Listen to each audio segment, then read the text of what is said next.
ഭാനു എന്നോട് ക്ഷമിക്കണം. എനിക്ക് തെറ്റുപറ്റി. മാപ്പർഹിക്കാത്ത തെറ്റ്. ഞാൻ ഭാനുവിനെ തെറ്റിദ്ധരിച്ചു. എന്നെ ഉള്ളു തുറന്ന് സ്നേഹിച്ച ആതിരയെ ഞാൻ അവിശ്വസിച്ചു. ഇപ്പൊ ഇങ്ങനെ തോന്നാൻ ഞാൻ അവളുടെ മനസ്സ് കണ്ടത് ഇപ്പോഴാ ഭാനു. അവളുടെ ഡയറിയിൽ നിന്ന്. നന്ദേട്ടന്റെ സംശയം മാറാൻ അവളുടെ ഡയറി വേണ്ടി വന്നു അല്ലേ? നന്ദേട്ടൻ ആതിരയെ കണ്ടോ? ഇല്ല. നമുക്ക് അങ്ങോട്ട് പോയാലോ? എനിക്ക് അവളോടൊന്നും പറയാനുള്ള ധൈര്യമില്ല ഭാനു. അവൾ എന്തെങ്കിലും തിരിച്ചു ചോദിച്ചാൽ. വേണ്ട, ഞാൻ അവളെ പറഞ്ഞ് ബോധ്യപ്പെടുത്താം. നന്ദേട്ടന്റെ സംശയം മാറിയെന്ന് പറഞ്ഞാൽ അവളും കുഞ്ഞു ഓടിയെത്തും.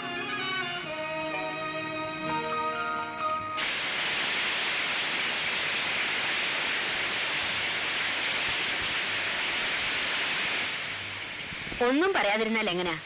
ഞാൻ എന്തു പറയാനാ? മകളാണെങ്കിലും നിർബന്ധിക്കുന്നതിന് അതിരില്ലേ? അച്ഛനാണെങ്കിൽ ഉപദേശിക്കാവുന്നതിന്റെ പരമാവധി ഉപദേശിച്ചു.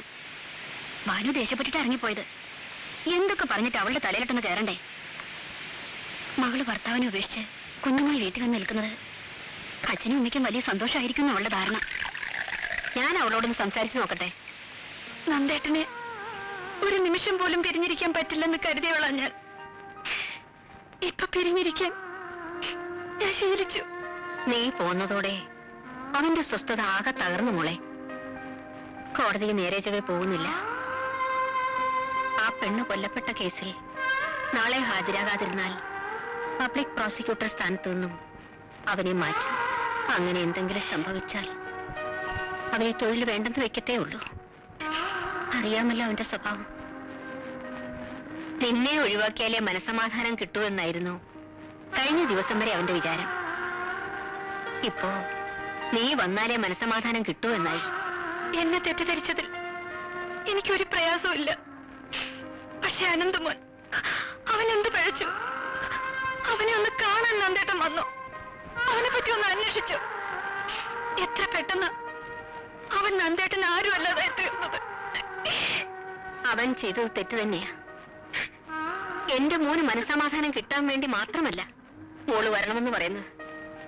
കൊള്ളരുതാത്തവനാണെങ്കിലും ഒരു ഭർത്താവുള്ളതാണ് സ്ത്രീക്ക് ധൈര്യം. ഇനി മോള് സ്വസ്ഥമായിട്ടൊന്ന് ആലോചിക്കുക. ഇതിൽ കൂടുതലൊന്നും അമ്മയ്ക്ക് പറയാനില്ല.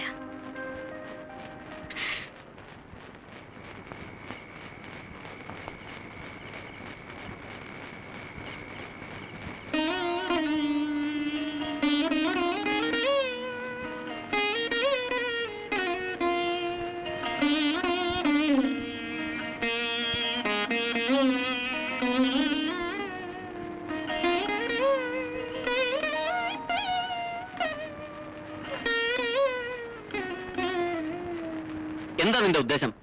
എനിക്കതാ മനസ്സിലാകാത്തത്. നിന്റെ ഭർത്താവിന്റെ അമ്മയാ വന്ന് വിളിച്ചത്. എന്നിട്ടും പോകാൻ കൂട്ടാക്കാത്തത് എന്ത് വാശിയുടെ പേരിലായാലും അഹങ്കാരമാണ് നീ കാണിച്ചത്. ഒരു പെണ്ണിന് ഇത്ര പിടിവാശി പാടില്ല. എന്നെ മനസ്സിലാക്കാൻ ഇവിടെ ആരുമില്ല, അതെനിക്കറിയാം. എല്ലാം വരുത്തി വെച്ചത് നീ തന്നെയല്ലേ? എന്നിട്ട് മനസ്സിന്റെ പ്രത്യേകം പറഞ്ഞുകൊണ്ടിരുന്ന രക്ഷിക്കാൻ ആര് വരുമെന്ന് നിന്റെ വിചാരം? നിനക്ക് മാത്രമുള്ളോ മനസ്സ്? നീ എന്താ നന്ദേട്ടന്റെ അവസ്ഥ മനസ്സിലാക്കാത്തത്? നന്ദേട്ടൻ കുഞ്ഞിനെ നോക്കിയില്ല എന്നല്ലേ നിന്റെ പരാതി? കുഞ്ഞിനെ കൊഞ്ചിക്കാവുന്ന ഒരു മാനസികാവസ്ഥയിലായിരുന്നു നന്ദേട്ടൻ. ആ കാരണം പറഞ്ഞാണ് നീ പോകാതിരിക്കുന്നതെങ്കിൽ അനന്തമോ വലുതാവുമ്പോ അവനെ അച്ഛനിൽ നിന്ന് അകറ്റിയത് അമ്മയുടെ പിടിവാശിയല്ലെന്ന് അവൻ ചോദിച്ചാൽ നീ മോനോട് എന്ത് മറുപടി പറയും? വാശിയും പരിഭവം കാണിക്കാൻ കൊച്ചു കുട്ടിയൊന്നുമല്ല, നീ ഇന്നൊരു അമ്മയാണ്. നീ കാരണം സ്വസ്ഥത നഷ്ടപ്പെട്ട നന്ദേട്ടൻ ഇതുവരെ കോടതിയിൽ പോയിട്ടില്ല. നാളെയും കൂടെ കോടതിയിൽ ഹാജരാവാതിരുന്നാൽ ഒരു പബ്ലിക് പ്രോസിക്യൂട്ടർ എന്ന നിലയിൽ അദ്ദേഹത്തിന് തുടരാനാവുമെന്ന് നീ കരുതുന്നുണ്ടോ?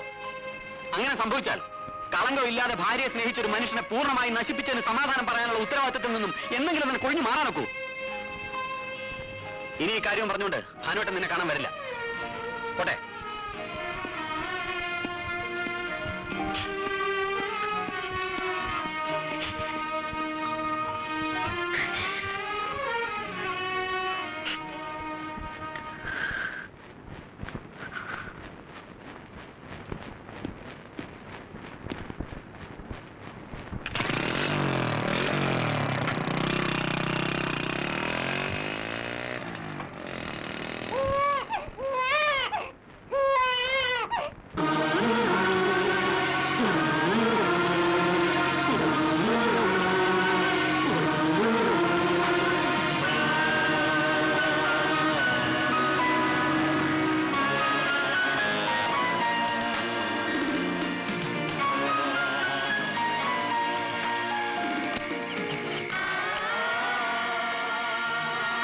നന്ദനോ?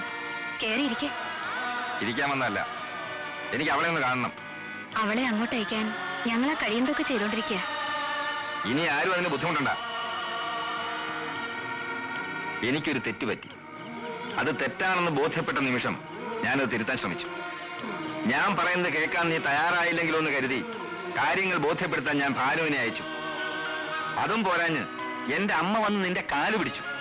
എന്നിട്ട് നീ നിന്റെ വൃത്തികെട്ട വാശി ഉപേക്ഷിക്കാൻ തയ്യാറായില്ല. എന്റെ അമ്മയെ ധിക്കരിച്ചവളെ എനിക്കിനി ആവശ്യമില്ല. ഒരു പുരുഷന് താഴാവുന്നതിന്റെ പരമാവധി ഞാൻ താണു. മാപ്പറിയിക്കാത്ത വിധത്തിൽ ഇത്ര ക്രൂരത കാണിക്കാൻ ഞാൻ കൊലപാതകമൊന്നും ചെയ്തിട്ടില്ലല്ലോ. ഞാൻ ഇവളുടെ കഴുത്തിലൊരു താലി കിട്ടിയിരുന്നു. അതിങ്ങ് തിരികെ വാങ്ങാനാ വന്നത്. എന്ത് ബുദ്ധിമോശ നന്ദിനി പറയുന്നത്? പൂർണ്ണ ബുദ്ധിയോടെ തന്നെയാ പറയുന്നേ. ഞാൻ കെട്ടിയ താലിയുമായിട്ട് നീ ഈ വീട്ടിൽ നിൽക്കണ്ട. അതിങ്ങ വന്നേക്ക്. ഇല്ല, ഞാൻ തരില്ല. എന്നോടൊപ്പം ജീവിക്കാനുള്ള മനസ്സ് നിനക്കില്ലെങ്കിൽ എന്നെ കുറിച്ചുള്ള ഓരോ ഓർമ്മയും ഇവിടെ അവശേഷിക്കണ്ട.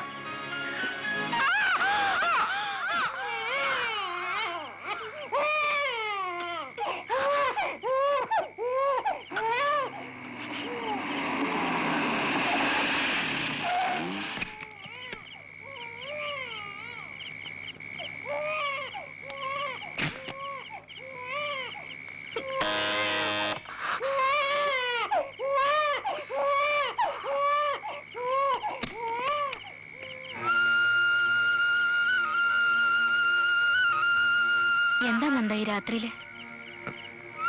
ആതിരെ ഒന്ന് കാണണമെന്ന് തോന്നി.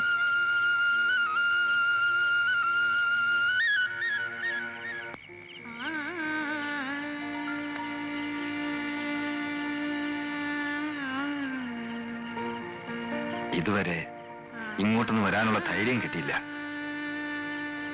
കുറ്റബോധം കൊണ്ടാ. ആതിരെ, എല്ലാം മറന്ന് നീ എന്റെ കൂടെ വരണം. എന്തിനാ ഞാൻ വരുന്നത്? നന്ദേട്ടന്റെ കുറ്റബോധം മാറ്റാനോ?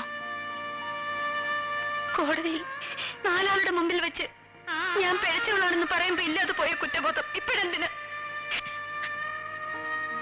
എന്റെ കാര്യം പോട്ടെ, അനന്തമോന്റെ കാര്യം നന്ദേട്ടൻ ഓർത്തോ? അവന്റെ ഭാവിയെ പറ്റി ഒരു നിമിഷമെങ്കിലും ചിന്തിച്ചോ? നാട്ടുകാരുടെ മുന്നിൽ എന്റെ മോൻ ഇനി എന്ത് സ്ഥാനമാണുള്ളത്? വീണ്ടും വിചാരമില്ലാതെ ചിന്താശക്തി പോലും മരവിച്ചു പോയൊരവസ്ഥയിലായിരുന്നു ഞാൻ. നിന്നെ ഞാൻ ഒത്തിരി സ്നേഹിച്ചു പോയി. അതുകൊണ്ടാ ഒത്തിരി വെറുക്കേണ്ടി വന്നത്. അത്രയ്ക്ക് സ്നേഹം ഉണ്ടായിരുന്നെങ്കിൽ എനിക്ക് പറയാനുള്ളത് കേൾക്കാൻ നന്ദേട്ടൻ ഒരു അവസരം തന്നു. ആ കത്തിനെ പറ്റി നന്ദേട്ടൻ എന്നോടൊരു വാക്ക് ചോദിച്ചു.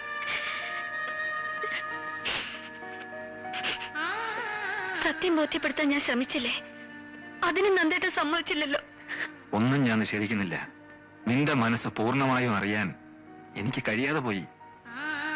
ഇനിയും കഴിഞ്ഞത് ഓരോന്ന് പറഞ്ഞ് കുത്തി നോവിപ്പിക്കാതെ നീ എന്റെ കൂടെ വരണം. ഇല്ല, പിഴച്ച ഭാര്യയെ ഉപേക്ഷിച്ച അഡ്വക്കേറ്റ് നന്ദകുമാർ ഇപ്പൊ സമൂഹത്തിൽ മാന്യനാണ്. നാട്ടുകാരുടെ കണ്ണിൽ നല്ലവളല്ലാത്ത ഞാൻ ഇനിയും നന്ദേട്ടനോടൊപ്പം വന്നാൽ നന്ദേട്ടന്റെ അന്തസ്സ് തകരും. അതുകൊണ്ട് ഞാൻ വരില്ല.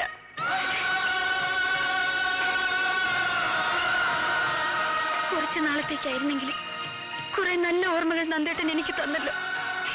അത് മതി എനിക്കിനി ജീവിക്കാൻ.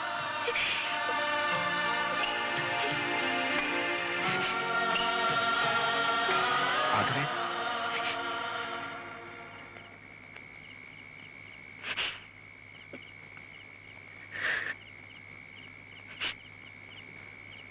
നിന്റെ മുന്നിൽ കുറ്റം ഏറ്റു പറഞ്ഞാലെങ്കിലും നീ എന്നോടൊപ്പം വരുമെന്നൊരു പ്രതീക്ഷ ബാക്കിയുണ്ടായിരുന്നു. അത് വെറും സ്വപ്നമായിരുന്നെന്ന് ഇപ്പൊ എനിക്ക് ബോധ്യമായി.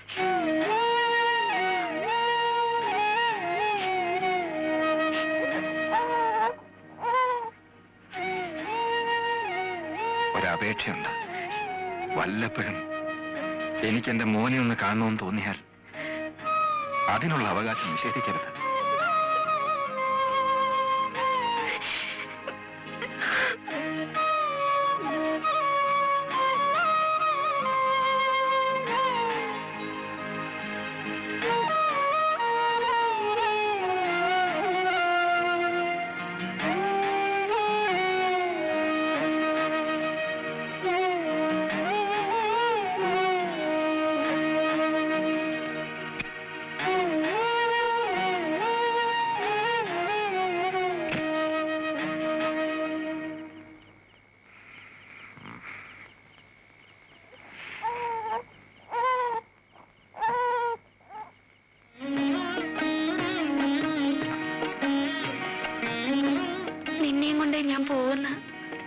നന്ദേട്ടൻ എന്താ വാശി പിടിക്കാഞ്ഞത്?